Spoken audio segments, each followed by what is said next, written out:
We are on our way home to Ontario today. We're going to stay a little bit longer and get some lunch and go, but everything's closed. It's Easter Sunday. What did you see? What did you say you got yesterday, Addie? It's Easter. It's Easter, and what happened? Easter Bunny come and get eggs? The Easter Bunny came and took all your eggs? No. No? It did it and I was sleeping in my room. You were sleeping in your room, and he did he leave eggs or take eggs? Because eggs are pretty expensive right now. Did he leave eggs in the house? Did he leave eggs in the house? Yeah. Yeah. So it's been a great weekend for us. We got to go swimming yesterday. We got to train all the babies. Amy's going to bring you her top 10 list. I see her looking through the list right now. She's going to bring you her top 10 list. A couple of babies I want to talk about aren't going to make a top 10 list for at least a little bit, but horses that I thought were greatly improved. And this is the time of year, that's what I want to see. I want to see numbers 50 through 60 start to advance up the ladder. And at the end of the day, we are going to have, you know, for the most part, 1 through 60. But if we can get number 60 qualified, and number 60 can be a useful horse, well, what does that say about us in our program? And that's what we're always striving to do. That's why I'm always going with the stragglers, so to speak. Sometimes I end up going with the horses that I feel I need to go with, and we'll talk about a few of them also. But the top 10 list this week will be relegated to that young lady over there. Amy has gone with plenty of horses in Ohio and Ontario this week, so she has as good an understanding as anybody of how they're coming and how they look. So, as I said, the biggest news of the week... My iPad's hot. It's too hot? Yeah. I guess you're going to have to turn it off then. No. Oh, no. The sun did that. Oh, the sun did that. Oh, do you want me to email the sun and see if he can go away for a little while? Yeah. Okay, that's probably not going to happen. We don't want the sun to go away. We like the sun. So...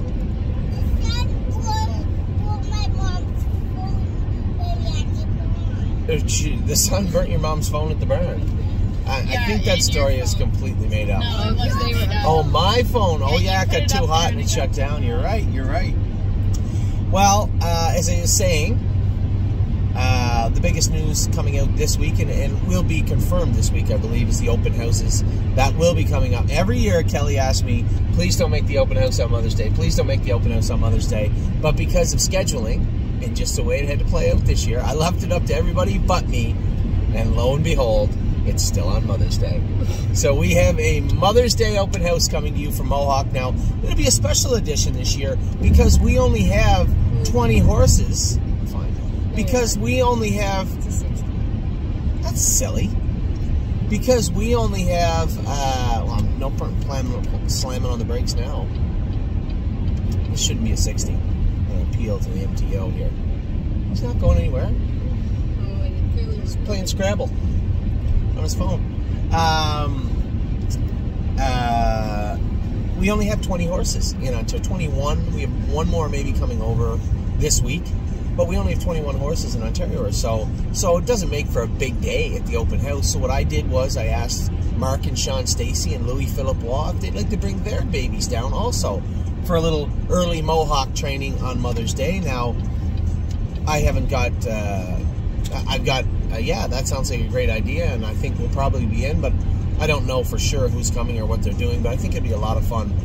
Also because Mark Stacy has their own fractional group, right? What's it called again? No. Landmark, right. I don't know why, it's a cool name. I don't know why I can never remember that. The Landmark clients will come down and mingle. What this you did? I did, yeah. No, I didn't. I was like third or fourth in that set. That horse was very, very good. In fact, I want to talk about him in a minute. I didn't see that set. So I'm going to give everybody a spoiler. The Michigan filly mauled them. So she's never made your list top 10. She did. She made a top 11 projections overall. I've never heard that she's trained bad, but not once. Because she very rarely does train bad. She's just always in the mix, and it's tough to take a Michigan filly and make her ahead of everybody. What's that? No, it's not. It's fair. It's fair. Because she's... I don't mean to overstep, and I don't have any information to support this, but I suspect she's way ahead of any of the Michigan fillies she's going to race against this year, which means little when it comes to July, but as we start to train her horses down, she looks like if you're taking the Michigan program historically, looking at it saying, hey, here's this filly and how she looks, and even if you mildly extrapolate what she's done and into this summer, she's got to be a real player in Michigan. So it'd be unfair not to mention her. But I can't mention her ahead of Lonely Lakewood or the other filly, Really Don't Care, or any number. Every week I try to make my top 10 list, and I have to start with 30. 30. And those 30 are ones that I think could be on the top 10 list. And it takes me quite a while to get down to number 10. So, very, very good filly. And as I said, as far as where she's going to go and what she'll have to do, she's probably light years ahead of her competition at this moment anyway. And looks the part. Big, strong filly, smart, uses her head. Rare. I don't think I've ever seen her make a break. If it has, I don't know when it was. It was before Christmas. So, Amy interrupted my... Sorry. No, it's okay. It's okay. We got a 4-hour drive. It's okay. Well, by the looks of the list of your pre-opening, this is going to be a while. Maybe a little bit. There's a little to talk about. So the open houses are going to go off May the 13th, which is a Saturday at Northfield Park, and I think it's only fair we'll ask the other gentlemen that train babies at Northfield Park if they want to accompany us. Could be a big day, because what I would like to do, would be cool if we could get the gate out on that day, but I don't want to... What's wrong? Yeah, we went swimming yesterday. We can't go swimming today, honey, because nothing's open. Right? Don't chew your nails. Yeah, but you have to remember that we have to leave, so you can't have... That's true, and that's a good point, too. That's a good point, too. Amy said that we have to leave because James has to race Saturday night. Now, he's going to try and give me some excuse why I can't come over, but no, nothing's going to work this time. I will literally kidnap him with his passport if he thinks he's going to get out of it. So, May the 13th is the Saturday. We're going to have some festivities here at Northfield Park. It was great of the MGM and Northfield Park to allow us to do that. They're going to open up the clubhouse again. Now we have lots of time. I'm going to try and go out to the communities. I wanted to this weekend, but Kelly couldn't have the literature done for this weekend for us to go out. Would have been a good job for today, actually. So we'll start handing out, yeah, I'm sure you're heartbroken. We'll start handing out the literature within the next couple of weeks, aiming for May the 13th. It should be a lot of fun. Maybe get some face painting out, some stuff for some kids. Should be a lot of fun. May 13th should be a lot of fun. I'm sure you do. May 13th should be a lot of fun, and then we have to rush right back to Ontario because the very next day, May the 14th, is the open house for Ontario. I don't mind doing that. It'll be a lot of fun. Regardless if it's a little bit stressful, it will be. And Ollie has a baseball tournament. But Ollie, we'll be able to watch him Friday. We'll be able to Saturday. Somebody watching this video may have to take care of Ollie for Saturday. Saturday, Ollie will be up for adoption because he has a tournament. You're going to get bigger. You see. She's just throwing random comments out there. Because Saturday we're going to be in Ohio and Ollie has a tournament. We'll work that out when we come here. And then Sunday, hopefully Ollie plays in the afternoon. We'll be able to watch the final of that tournament. That's what we did last year, I believe. We missed the first game and caught the next one or two, if I'm not mistaken. So it should be a action-packed and fun-packed weekend. The weekend of May the 13th and May the 14th. So, what went on this week? Now, over the next few weeks, next few months, I would imagine, we'll be disseminating some of the information that comes with the issue that came up with Jason this week. Many of you have heard of it. We will in the future. We're going to let that play out the way it's supposed to. I know what it was. Well, I don't know what it was. I know what it ended up being. So does Jason. So does everybody else who would ever read into it. And I think, we're at a pivotal moment. I don't know if we're there yet.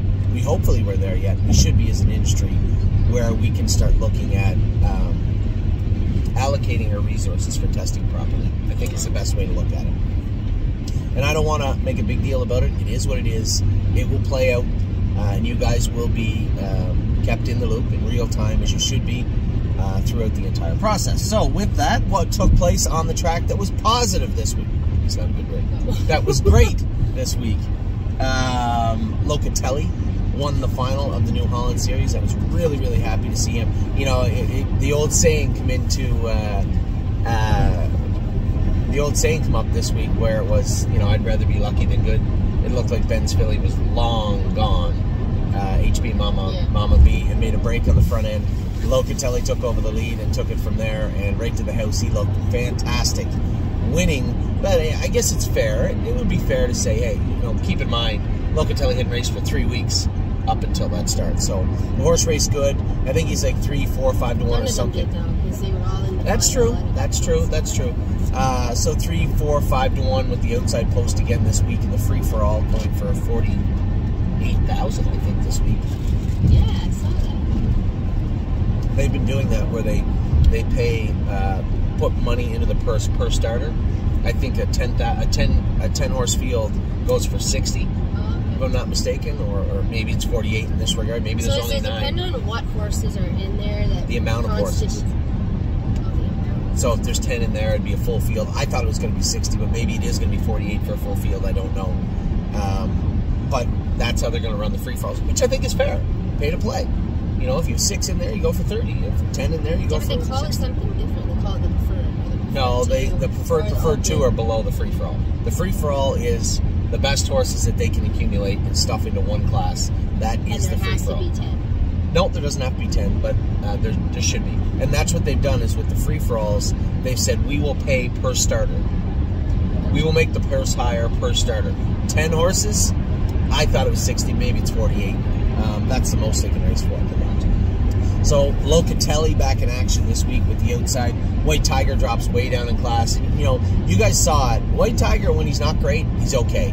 And he just looked kind of poor last week, and scope with a little bit of mucus, probably a few flecks of blood in there. He was a little bit under the weather, but when White Tiger is under the weather, he doesn't play at all. No play time for White Tiger. He stays right at home, and that's just how he is. That's how he's always been. So I suspect you're going to see a much improved, better White Tiger. And we got his brand new elbow boots in the back. They're coming home with us also, so he'll be wearing some new, well, not new equipment, but new equipment, as in we just bought it for him. Patrick the Piranha, I'm going to talk about some of our heavyweights that are on their way back and really, really close. Patrick the Piranha, a great qualifier the other day, 55 last quarter and 28. I was in contact with Michelle and Mark Beckwith the other day and said, we'll come back with a qualifier in 53 or 54, and then enter him. I want to make sure he's going to race, so enter him at Plainridge. If the Open is going to then we will execute sending him to Mark and Melissa's immediately. If it's not, then we'll race him once at Northfield, I suppose. I think he fits below the Open now because he had 3 or 4 kind of so-so starts before the end of his run last time. So I think he may actually fit well below the Open, if I'm not mistaken. Looks like money is getting very, very close. I can't give you a time of how much he's been, but Harry's got him marching right along. Kings County, I know, about 3 weeks now away, a month at the most. Stacy has him training now, so he's put weight on and looks good. And I guarantee he's feeling good because he's been breeding for the last month. No confirmations of mares in foal yet from Kings County, but we already had a report done on this the mobility of his sperm. He's mechanically, scientifically, he has no reason he can't get these mares in foal. So I suspect we'll have great news also this week. The only hiccup of last week was me purchasing. I bought a green shoe breeding this year with the anticipation of using it for Path of Totality. And one of our clients, I believe it was Barry, messaged me and then called me and said, well, green shoes out of a Donato Hanover mare and Path of Totality's by Donato Hanover. I don't know if that'll work very well. And it turns out you're right. It won't. So we are going to use that green shoe. Good news is we have eight trotting brood mares. So we will get the breeding of green shoe used up for sure. I just thought, knowing that his stud fee on the open market right now, or to buy, is what? 65. Oh, I'm doing an 80. I just wanted to update me on my speed. Thank you. I don't know where my stuff is in there. So well, if you should be able to find your stuff. It's your car. What, honey? What now? What? Where's Ohio at? We're in Ohio. Addie has a real trouble grasping what Ohio represents. Our house is Ohio. Yeah, she thinks our house is in Ohio. That neighborhood is Ohio. Yes. It's ridiculous. Easter eggs for breakfast. So this is what that's what happened. Shoo, turkey. Shush. So, Locatelli was good. Patrick the Piranha is ready to rock. Kings County very close. Hopefully we'll get a positive pregnancy test back from Globetrotting. And who's the other one that we bred already? Compass Rose. She's getting bred tomorrow, I think. Oh, then it's My Jazz. My Jazz, right, My Jazz, that's correct. And then Iglarium has been bred to International Money. Should have confirmation if she's in foal or not first of the week also. So different type of exciting time of the year. I'm not used to this at all. But I am excited to see if the mare is getting full. And then obviously I keep forgetting the poor State Park S. Forgot that we bought her. She's due this month. To Volstead. And we're going to breed her back also to Kings County. But she is also one that could go to Green Shoe. So it's my first time moving around this breeding also. The gentleman I had bought the breeding off has been very kind. You know, I had to submit Path of Totality's name, which was cleared, which is odd enough. So they don't really do a mating cross to make sure that she can get bred to him. So like, yep, you can breed her to him. And I'm like, okay. Her and Globetrotting have been cleared. So if Globetrotting is not in full to Kings County this time, then we will go to Green Shoe. And if she is in full, then we will think about potentially State Park S, things like that. But she'll get in full. We will get one of her mares in full to Green Shoe. Of that, I am certain. What about the mile this week of Per Lucky? 153 and 2 on a half-mile track. That would have to be the season's mark. It's been April. I'm going to say it without knowing for sure, but I think it would have to be.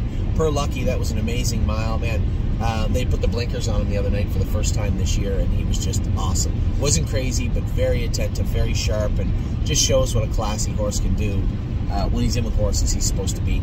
And then certainly worth talking about Sintra. Also, Harry said he trained him in 205 in the jog cart. He's ready to go right now. Also, I suspect the schooler or qualifier will be in the works for this coming week, I would imagine, with Sintra. Now, a lot of the sophomores last week, that was where I was the most impressed all week. Every time you'd ask me all week what was the high point of your week, it was training Brace for Landing. And I can't wait to race this horse. I think he's going to do a lot of good for us this year. But I just like how he's turned from an immature, goofy, stud to a little more focused and behaved. And he really floored me last week when he trained with Horn Player, and the way he kind of left out of there but sat right in behind Horn Player, attentive and polite. And then when I moved him out, it was game on, tooth and nails right to the wire, and he was all business. Then I come back a week later and trained him in the race bike on a very, very inclement day. It was really cold and really windy. That mile in 2 minutes was, I mean, it's stupid to extrapolate speed, but I suspect it was somewhere around a 55, 56 mile at Mohawk. He was very, very strong also. Addie Bear, shush. Crantini is getting closer. We're just tinkering, trying to get him squared away proper, but he is going to school this week simply because I think it's going to take 3 weeks of schoolers to figure out, one, is he going to be able to go without hobbles? The hobbles will only be needed at the gate. Crantini is still Crantini. He's better. He's a more attentive Crantini, but he's still a B- at best when it comes to intelligence and behavior. So I know what he acts like when you're jogging him around, but when you're going your mile, does he do that? He'll throw his head sometimes when he's sitting behind somebody. When you're by yourself, he doesn't. All business. Yeah, he's just a goof. He's just a goof. So Crantini will start schooling this Friday. I suspect Carter, Michael Dio, and Spitfire may show up at the schoolers also. I know they trained them in 2-2 or 2-3 the other day at Mohawk and did very well. A horse that really has jumped forward, and not like he's going to set any track records, but a horse that I thought would be gone by now, and is Columbus. He got beat up the other day. He kind of really got to pitch him. Like, that would have been an enormous amount. That would have been... What's that? Yeah, it was raining, but then, I mean, he backed him into the 4-hole, came first over with him at the 3/8, and he walked. Then they scoped him after, and it looks like when he backed him into the 4-hole, he might have shut his air off a little bit, which is not that shocking. But, I mean, to ask Columbus to do that would be... And Chris doesn't know any different. He's just a horse to Chris. He doesn't know his history or his background. The only 2 times he's seen him is when he won the qualifier at 58 and when he won his maiden. So I don't blame him for driving him like that. But that's not a Columbus-like trip. We'll defer to this week, but even out of the gate so far this year, infinitely better than I thought he would be so far. And you just never know. A lot of people ask us, why don't we just dump the Columbuses of the world right after the 2-year-old season? Well, we're never going to do that.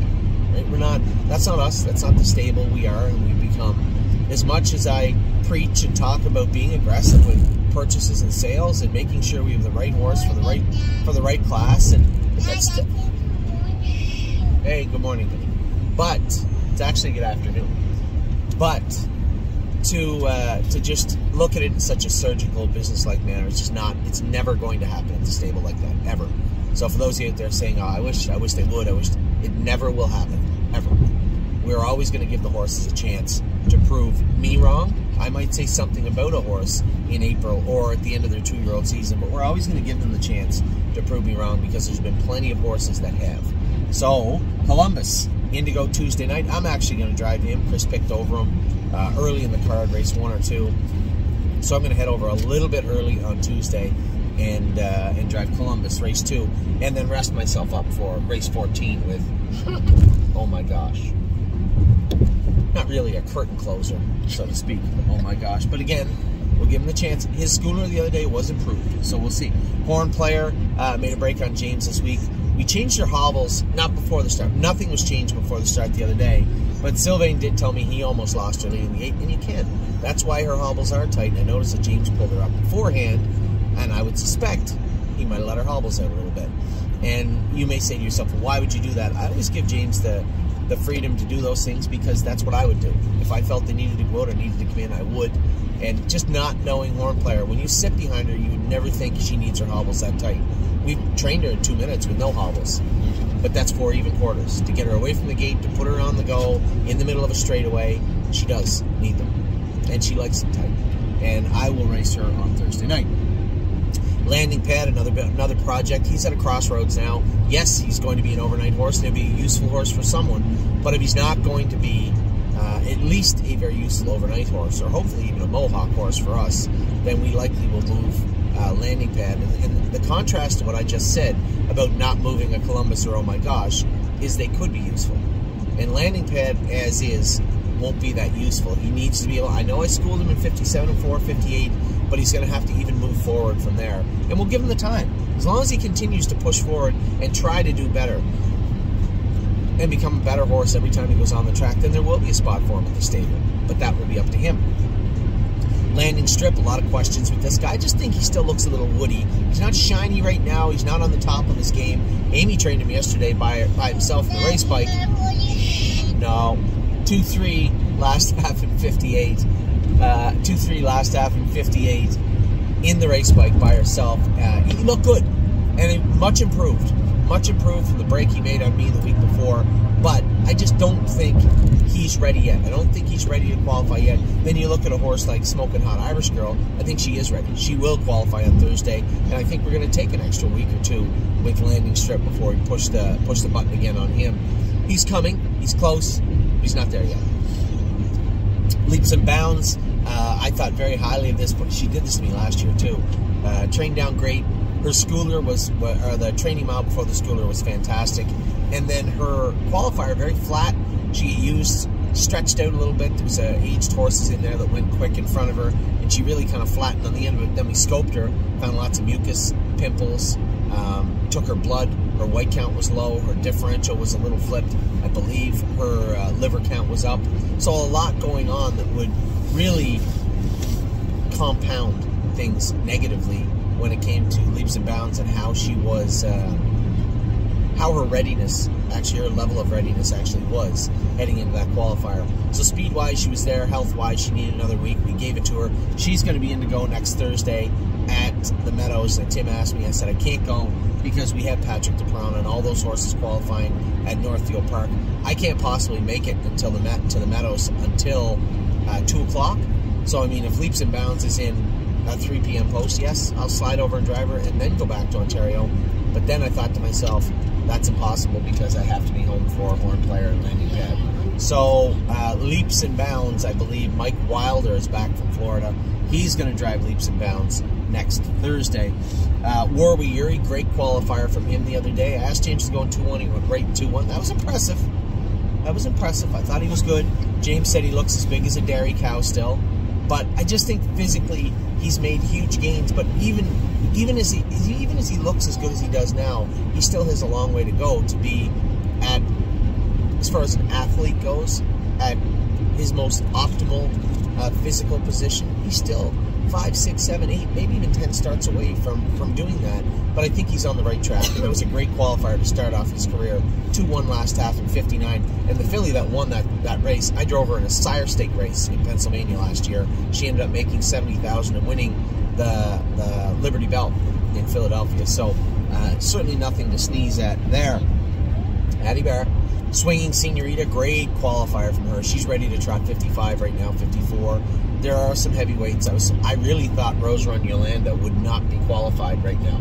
They qualified her in 56 in the mud the other day. That's the real good filly. Already? She was the best filly in Ohio last year. That's Greg Luther's filly. Yep. I was surprised they had her ready to go this early. I guess I don't blame them. Our filly's ready. So we will lock horns, I guess, in Miami Valley in the Hackett coming up in the next not this Monday but next Monday. So I don't even know how I'm gonna navigate all that, but we'll see. Austral, Hanover, and Tailgate Buzz both qualified great. Both will re-qualify this week. I'm gonna do a little work on Tailgate Buzz, and Austral Hanover bled a little bit. As good as his qualifier was, as good as he's been, he did bleed a little bit. So we're gonna put him on Lasix for his qualifier this coming Thursday. And Mo Power Baby. I thought her qualifier was decent. Wasn't awesome. It was decent, but it was a qualifier. So she will race in the Iron Maiden Series on Wednesday. I'm interested to see how she's going to get over Northfield in a race setting, how she's going to do on Wednesday, and then obviously point her towards potentially heading to Ross within the next 2 weeks. I suspect she should be back in the greater Indiana area, the GIA. It's worth more than that. Also this week, Stonebridge Ducati race good, made that little skip leaving. I talked to Jason quite a bit about it this week, and rather than changing his shoes, which we could have, I think there was an argument to be made for it. I think we'll just cover him up a little bit, maybe put some pasture strips on him down low, and a set of scalpers. For sure, he just touched himself. I told you it's hard. It's not easy. 18. Huh? Well, welcome to my life every week. You got 8 to get rid of. No. Well, you have to.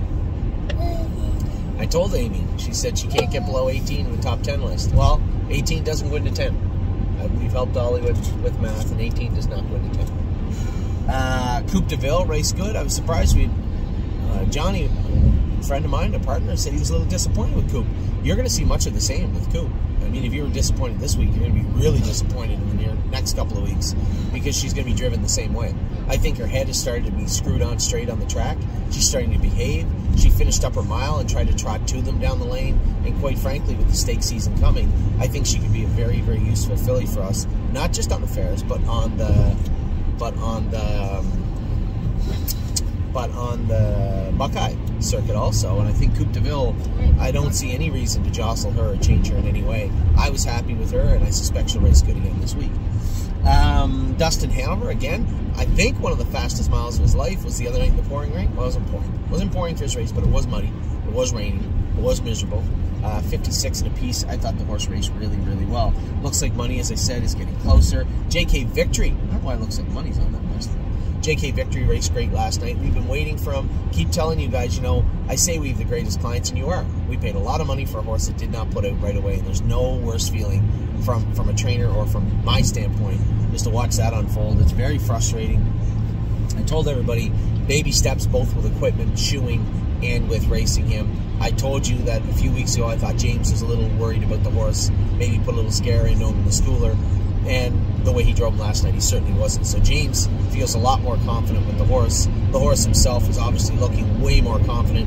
51-3, 28 in the end. Still a far cry from what we bought him to do, but still quite a bit further ahead than he was the last week, the week before that, the week before that. So baby steps again. The horse is coming forward, and I believe he still fits that class. So JK Victory, very happy with him last night. Hunted House, very happy with Hunted House last night. He raced great also. Big move. Amy and I were watching it, and you just tell halfway down the lane he wasn't done. He was going to keep coming. I thought he was fourth. He still ended up third, beat, what, 3/4 of the length? 52-3, 28 flat in the end of it. The horse raced. Fantastic Hunted House.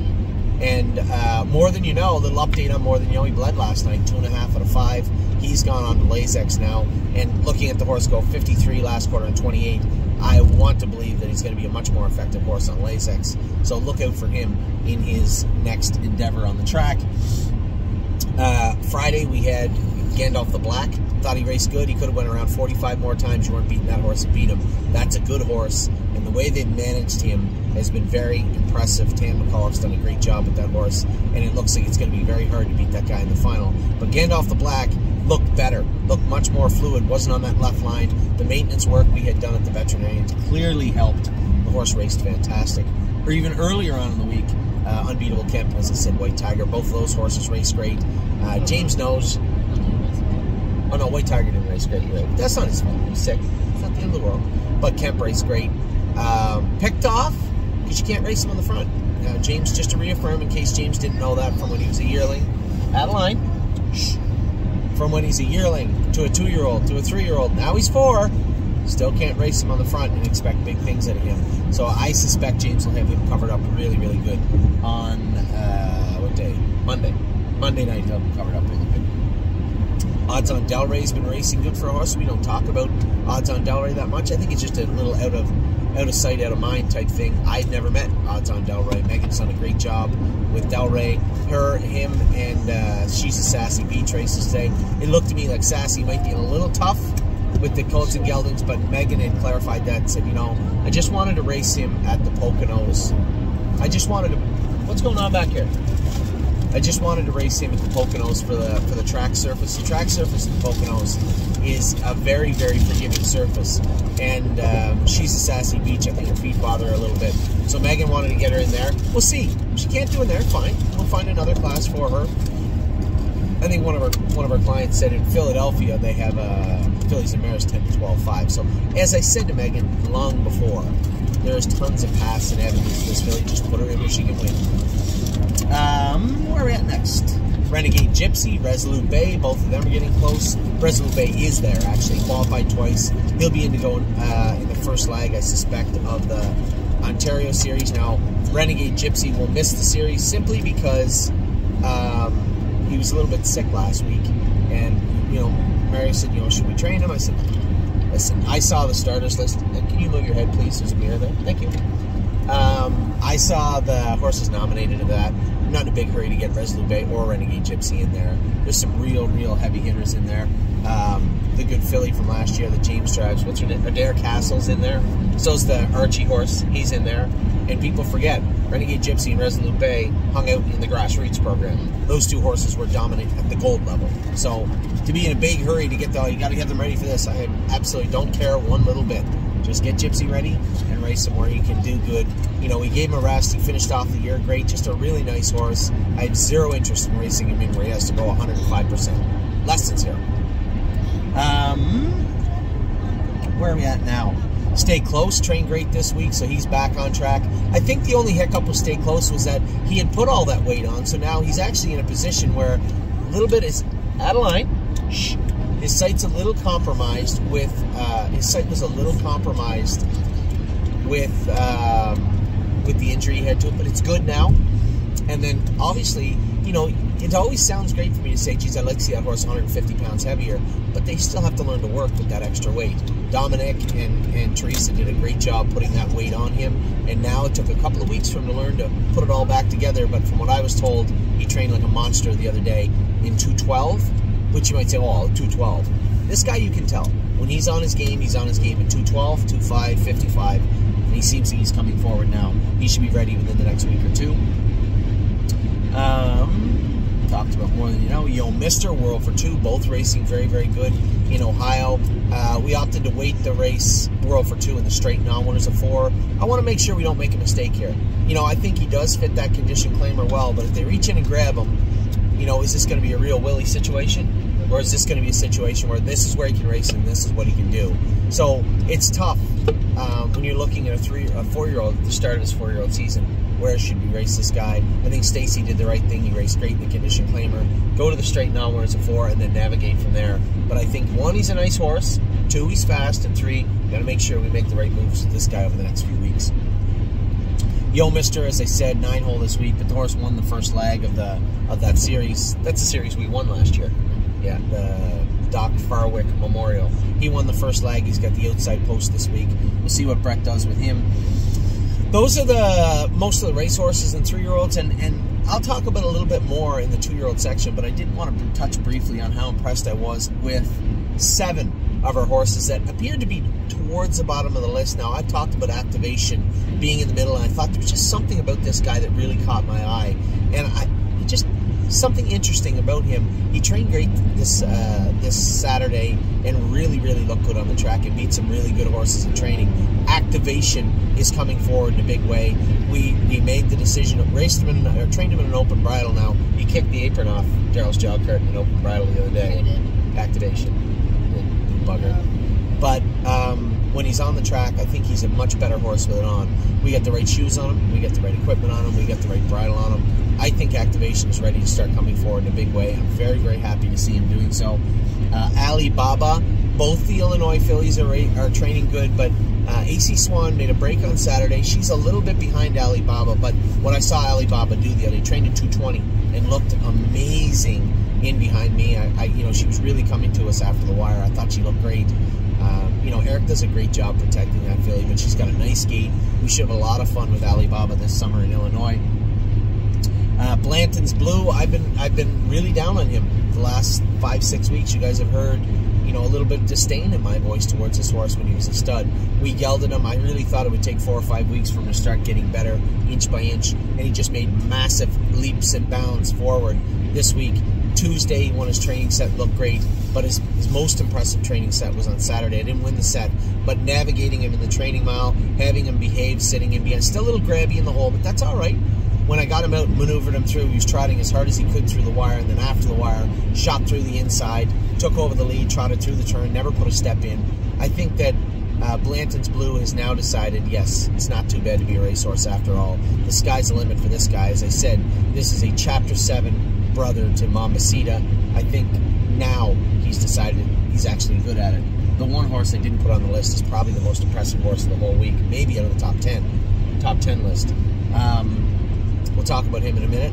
Born to Dance looked great. Finished up very strong also on Saturday. This horse has been coming forward in a big way. I haven't gone with him in a very long time, but everybody I've talked to that sat behind him in the last 3-4 weeks has said the same thing. Yes, he still looks his stuff, and they hate jog him with an open bridle on, but he does. Jason Merriman's a good sport. He said he's a real terror to jog with an open on, but he's learning. And he went with him on Saturday. He said this horse looks very good right now. Great. What's that? Born to Dance. You said his name. Great bet. We've been waiting. I didn't know about his sire. A lot of them are kind of lazy and all bets off. Yeah, but you know what had to happen? He had to get loose and eat 7 breakfasts. Yeah, he got loose in the burn. He trained the best he's ever trained. Yeah, he got loose in the burn that last week and ate everybody's breakfast. 7 breakfasts that were in his section. Went around and just quietly went about his business and ate every morsel of food out of the bins that were set out. So he literally ate 7 cans of feed in the morning, and then he seemed fine. So we trained him, and he trained like an absolute monster that day and looked great. So he's a funny horse, but physically he's looking a million times better than he did all winter. The horse is really starting to come forward, and I like his gait. He's got a really nice gait. He's really getting better, and Danny's done a great job with him. Cindy's done a great job with him. The horse just looks good now. Vaquero Blue Chip right now. RST. Oh no, I jumped ahead. Ready for landing. I really was concerned. I thought we'd bring him home. I'd have to fight with him. We get him to a place where he was manageable, a little bit like Carter last year, where every week it was for the first little while it was a coin flip. You're going to behave and trot. You're going to behave and trot. Heads or tails. Heads or tails. And he decided to be a nice horse, but that's not a nice feeling to have when you go on the track and you don't know if the horse is going to behave and trot. And I was worried that's where you're headed for Ready for Landing. So there was that voice inside my head saying, why don't you just geld him? Why don't you just geld him? I just didn't want to. Because he is a very polite horse in the burn. He's very behaved. Got him home to Ontario. He made a break his first training. Made a break his second training. Then he won the next one, second the next one. He was coming into this week trotting 3 full miles in a row. And I bottled him up. He was very quiet. I got him loose on the inside. This is the same place he made a break on that drone day where I interfered with James and shot him through the middle. Well, I got to the inside with him and he took off, but he had enough common sense to not overtrot himself. And that was the first time I'd ever seen Ready for Landing use his head in the mile.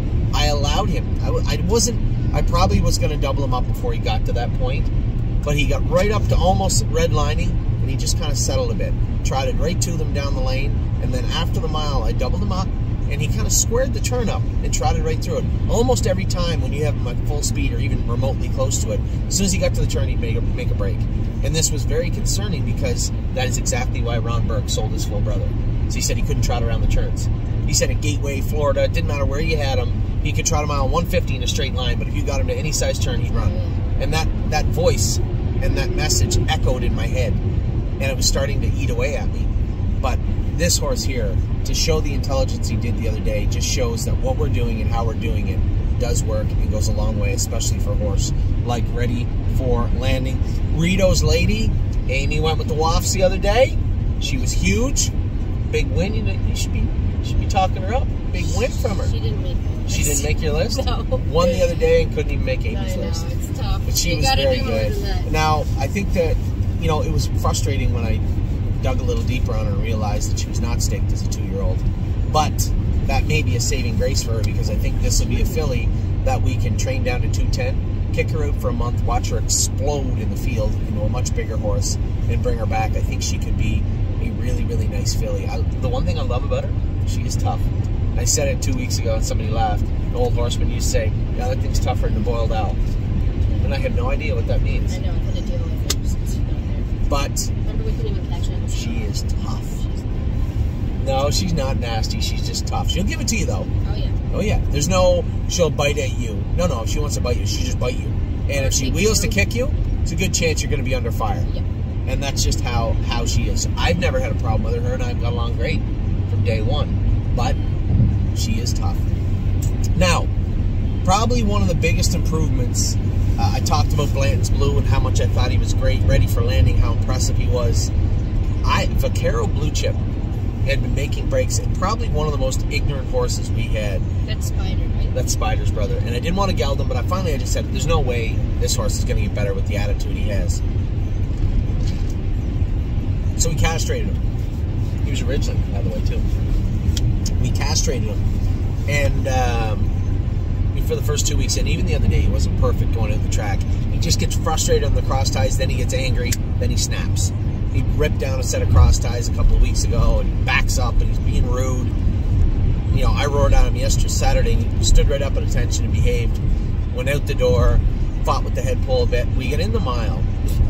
I just tried to find out when Rito Lady was born, wondering if she was a late foal. It says birth date 1963. Because you have Rito Lady. She's Rito's Lady.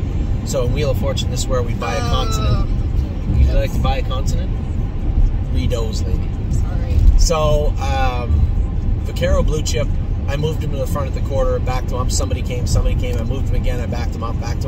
We started into the backstretch of our last half, and Alibaba was first over, you were on the front, and I wheeled him 3 deep, and I let him trot as hard as he could lay his legs from that point into the turn, because he would make breaks in the past in the last turn. I never tightened the line. I just kind of growled at him getting into the last turn. He screamed through the last turn, and I cinched him up going under the wire. You had arson. Yeah, so I didn't realize that that's the first time he's actually trained big. Who? Vaquero. Oh, for a while. So we probably shouldn't have No. He's been fast, and he can fly, but he's ignorant. And I'll tell you what, he just improved so much in my mind, because I put him in every spot he made a break before to make a break. Remove him, double him up, he'd fight, make a break. Move him in the turn, he'd make a break. Move him 3 wide, he'd just get anxious and kind of half pull up, make a break. I did everything with him, and I put him in every spot he has ever made a break on Saturday, and he just screamed forward and went a mile in. That was the only mile I went fast all day. We went a mile in 2:20, and I moved him like 4 times. Vaquero Blue Chip is now starting to come forward. I thought Blanton's Blue's improvement attitude-wise was a little bit even better, but he was so bad before.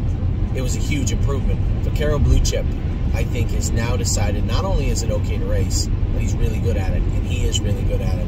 He is a nice horse on the track, a nice horse to train now.